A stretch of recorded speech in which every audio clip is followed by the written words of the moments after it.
Olá, sejam muito bem-vindos. Hoje, o nosso papo é sobre uma das decisões de arquitetura que mais pode impactar um projeto na AWS, a escolha entre RDS e Aurora.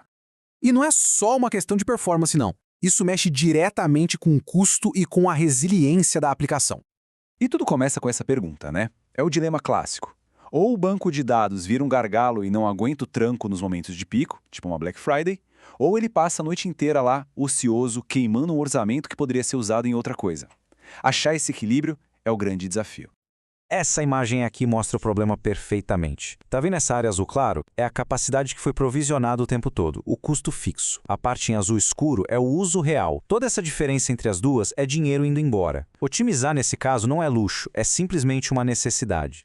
Então a ideia aqui é que ao final da nossa conversa, todo mundo saia com clareza para não só escolher a ferramenta certa, mas também para conseguir desenhar uma solução robusta, estimar os custos com mais precisão e, claro, defender essas decisões de arquitetura com segurança. Bom, vamos lá. O nosso caminho é bem direto. Primeiro a gente entende o contexto do problema, depois a gente vê os fundamentos do RDS e do Aurora, aí partimos para a prática com exemplos reais, passamos por alguns erros comuns para evitar e fechamos com um plano de ação bem concreto. Vamos começar então contextualizando esse desafio. A verdade é que no mundo real, quase nenhuma aplicação tem um tráfego constante, previsível. A variação é a regra. E é exatamente aí que a escolha da arquitetura do banco de dados se torna tão, mas tão crítica.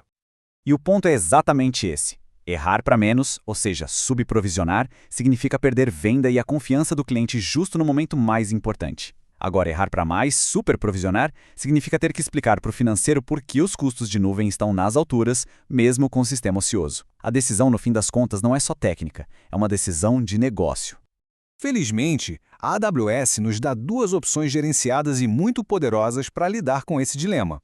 Mas cuidado, embora pareçam parecidas por fora, a arquitetura por dentro é bem diferente. Vamos entender o porquê. Olha só essa comparação. Dá para pensar no RDS como a versão turbinada e gerenciada dos bancos que a gente já conhece e ama. Ele é excelente para estabilidade para quando a carga de trabalho é previsível. Já o Aurora... Bom, o Aurora foi feito do zero pela AWS pensando na nuvem. Ele foi desenhado para aguentar o tranco de cenários de altíssima escala, picos de tráfego e principalmente quando a performance de leitura é a coisa mais importante. E o segredo do Aurora está aqui, nessa arquitetura. Ele separa um poder de processamento do armazenamento. E quando ele escreve um dado, ele escreve 6 cópias espalhadas em 3 zonas de disponibilidade diferentes. É essa separação que permite uma recuperação de falhas quase instantânea e uma escala de leitura que o RDS tradicional simplesmente não consegue acompanhar. Para simplificar, a gente pode resumir em 3 regrinhas de bolso. Se a carga é estável e o orçamento é fixo, o RDS costuma ser um ótimo ponto de partida. Agora, se o tráfego varia muito, ou a leitura é super intensa, o Aurora provavelmente é a melhor escolha. E se a aplicação precisa ser rápida para usuários no mundo todo, aí o Aurora Global Database entra em cena. Ok, a gente já entendeu os fundamentos. Agora vamos para a parte divertida, a prática. Como é que essas escolhas ficam no mundo real, numa arquitetura de verdade? Vamos analisar 2 cenários bem diferentes. Primeiro exemplo, um e-commerce. A prioridade máxima é aguentar os picos de acesso. Aqui, a escolha natural é o Aurora, justamente pela sua capacidade de escalar as leituras. A arquitetura aqui prevê um banco pré-escrita e várias réplicas de leitura que podem ser criadas automaticamente conforme a demanda aumenta. E o pulo do gato para economizar? Os ambientes de teste, que não precisam rodar o tempo todo, podem usar o Serverless V2, pagando só quando estão em uso. Agora, vamos para outro cenário. Um sistema de gestão interno, um RRP. O uso aqui é constante, previsível, basicamente durante o horário comercial. Nesse caso, a estabilidade e o custo fixo do RDS PostgRE são perfeitos. A configuração ideal aqui seria ativar o Multi-AZ para garantir a alta disponibilidade e criar uma réplica de leitura só para rodar aqueles relatórios pesados sem atrapalhar a operação do dia a dia. E agora uma ferramenta prática. Essa matriz de decisão é bem útil. Ao responder a essas 4 perguntas sobre uma carga de trabalho específica, já se tem uma direção muito clara sobre qual serviço provavelmente se encaixa melhor naquela necessidade. É um bom ponto de partida para qualquer discussão de arquitetura. Beleza, conhecer as ferramentas é metade do caminho. A outra metade é saber desviar das armadilhas. Vamos então desmistificar alguns pontos que sempre geram confusão e, muitas vezes, custos desnecessários. Essa aqui é clássica. Talvez a dúvida número 1. A ideia de que uma coisa que serve para resiliência também vai resolver o problema de performance. E a resposta é um sonoro não. São coisas completamente diferentes com propósitos diferentes. Pensa assim. Multi-AZ é o seu seguro contra falhas. É uma instância reserva, esperando para assumir se algo der errado. Já as réplicas de leitura são os funcionários extras, ajudando ativamente a distribuir a carga de leitura para a instância principal não ficar sobrecarregada. Uma coisa é disponibilidade, a outra é escala de performance. Outro ponto super importante.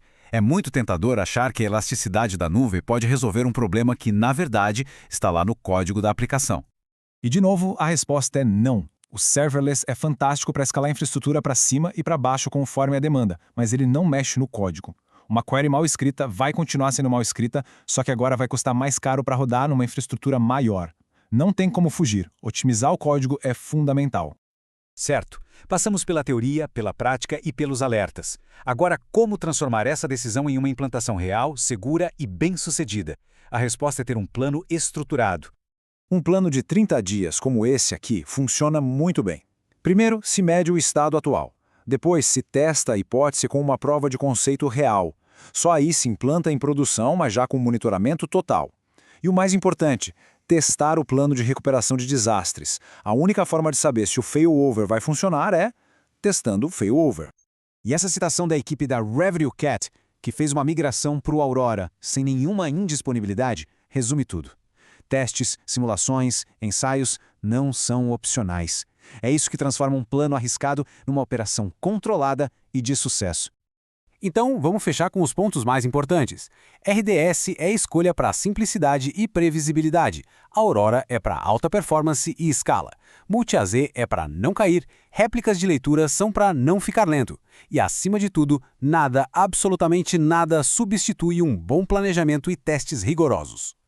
Com tudo isso em mente, a pergunta final não é qual é o melhor banco, e sim qual é o melhor para a minha necessidade específica. A otimização de verdade começa com essa clareza. Obrigado por nos acompanhar nessa análise.